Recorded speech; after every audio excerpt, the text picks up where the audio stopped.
Okay, now that we've talked a little bit about what negative numbers are, we've looked at a number line, kind of try to get some spatial concept of what they are.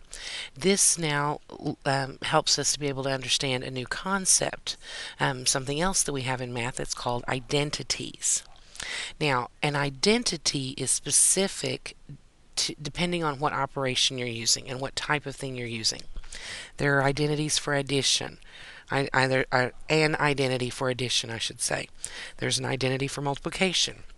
There's an identity for functions. There's an identity for matrices. There are all kinds of different identities out there, but it's extremely, you have to know what it is you're working with because the identity is something that's very specific to a specific topic or a specific operation. Now, a general definition of what an identity is you think about just what the word identity means. I mean, your identity is kind of what defines you, sort of, right?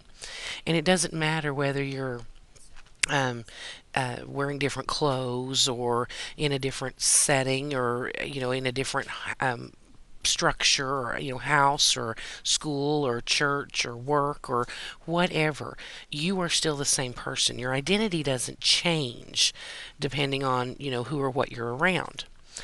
Well, with math it's very, very similar to that. An identity in mathematics is what you would do to something and it not change that number or that equation or that whatever. So let's talk specifically about addition right now. We have an identity for addition. It's the additive identity is the technical term for it. So when we're talking about addition of numbers, if I want to talk about the identity for addition would be what I add to something and it doesn't change it. So for instance, if I had the number 5, I want to figure out what would I have to add to 5 so that it doesn't change 5. It's still 5.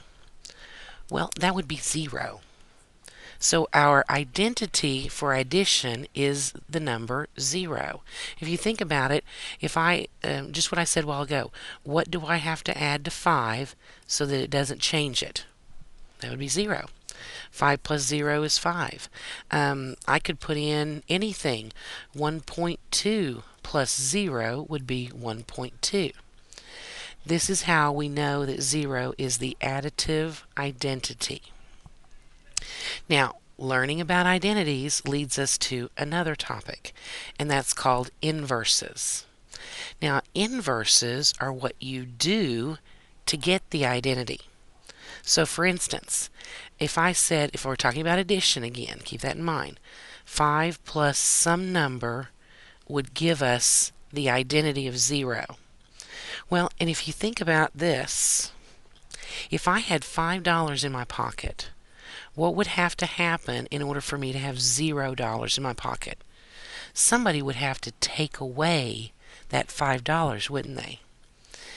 These are called additive inverses of each other because when we add them together, we get the identity of 0. Now we're going to be talking about rules for addition and subtraction, multiplication, division of positive and negative numbers later on. But for right now, we can look at it as being opposites and looking at it on a number line.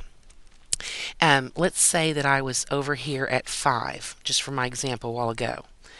If I start out and go over here to 5, in order to get back to 0, I would have to go to the left 5.